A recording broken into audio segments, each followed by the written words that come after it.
Hey everyone, Eric here. Today I'm going to teach you how to correctly calculate customer acquisition cost for a two-sided marketplace, factoring in buyer and seller acquisition into your CAC. This is one of the most common things that people do incorrectly. Okay, let's get started. So, here's how to create a fully loaded CAC that includes buyer and seller acquisition costs. So, the thing about marketplaces is marketplaces have acquisition costs on the buy side, so they're acquiring customers who want to buy on the marketplace, and they are acquiring customers who want to sell on the marketplace. And each of those customers has a separate CAC. However, those customers share the transaction. So if $100 is spent, the $100 is basically passed from the buyer to the seller. So it's not like that $100 is being spent or earned twice. So for each one transaction, there are two acquisition costs that need to be factored into it.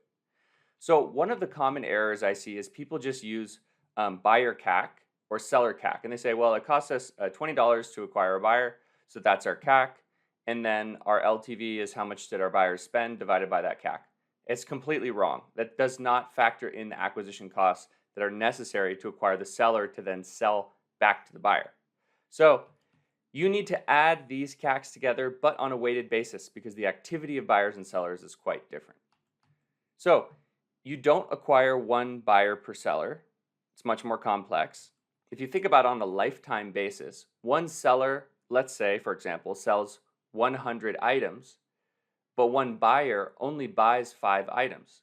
So for that seller to sell 100 items, you would need 20 buyers to buy 5 times, and you would need to reacquire every single buyer. So you'd have 20 acquisition events on the buy side and 1 acquisition event on the sell side. So you can't just add the CACs together or just forget about one CAC and just pretend it doesn't exist.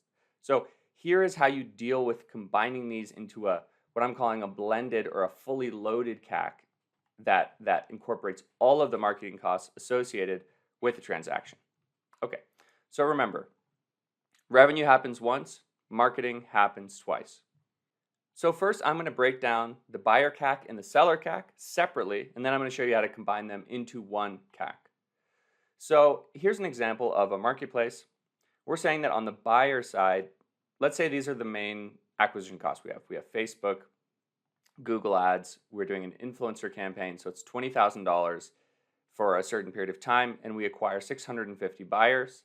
So our buyer CAC is the $20,000 divided by 650 buyers. That is, we spent $31 in marketing to acquire one buyer. Then on the seller side, so generally you'd have 2 separate growth teams, especially as a business gets larger. So you have a sales team because sellers are harder to acquire because they have to do a lot more work to become a customer. They have higher expectations. So you probably have an actual sales team, not just sort of like running paid ads, etc. Maybe you're running ads on LinkedIn. Maybe you're doing brand collabs.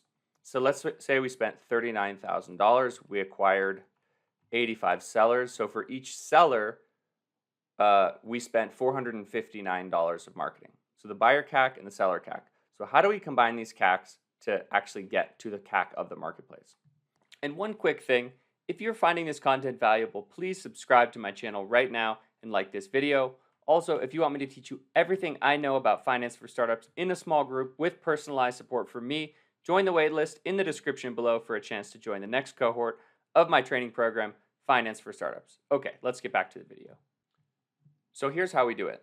Okay, so the first thing we need to figure out is how many orders are there in a buyer lifetime versus a seller lifetime. Remember, they share the transaction so that we can know how many buyers do we need to acquire for every one seller to be able to sell all their orders. So let's say that the lifetime orders for one buyer is 6. And let's say that the lifetime orders for one seller is 85. So how many buyers do we need per seller? Would be 85 divided by 6 to ultimately buy the 85 orders that a seller sells over their lifetime, different buyers, while we acquire one seller. Okay, and how many sellers do we need per buyer? That is just the inverse of this ratio, so 0.07. So for every one buyer, 0.07 is the fraction of the acquisition cost on the seller side that is associated with the buyer CAC.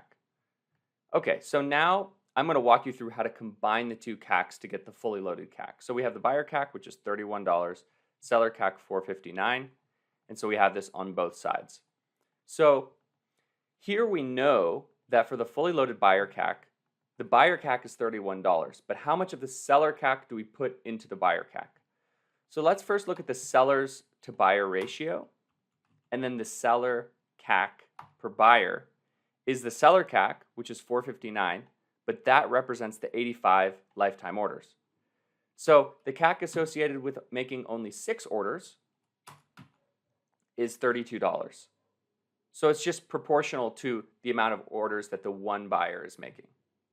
So now the real CAC is the buyer CAC plus the proportion of the seller CAC to effectively sell those 6 orders. So the fully loaded buyer CAC is $63. Now the seller CAC is just the exact opposite. So this would just be 14. How many buyers did we need to acquire to sell 85 orders? It was 14 buyers. So this 14 times $31 buyer CAC is $436. So the seller CAC is the acquisition cost of the seller itself, and then of the 14 buyers. So that is actually $859. So both of these CACs represent the exact same data. One just looks at CAC and lifetime value from the buyer perspective, and one from the seller perspective. So you basically have to look at your LTV and CAC from one side of the marketplace because their transaction is shared. So you can't report $100 in lifetime value for the seller and then $100 in lifetime value for the buyer. You need to basically say, okay, we're going to choose the orientation of our metrics from one side of the marketplace based on which of our customers are we more focused on is more important. Some people say which of the customers is harder to acquire. Some people say which of the customers has higher frequency. It's a discussion you need to have internally to figure out sort of like where are we going to present our metrics, but they're both correct. Okay, so I hope this gives you a good idea of how to calculate CAC for your marketplace. As always, you can download this Excel template for free in the description below. Also, if you want me to teach you everything I know about finance for startups in a small group with personalized support from me, join the waitlist in the description below for a chance to join my training program, Finance for Startups. And finally, if you found this content valuable, please like and subscribe. Thanks for watching, and I'll see you in the next video.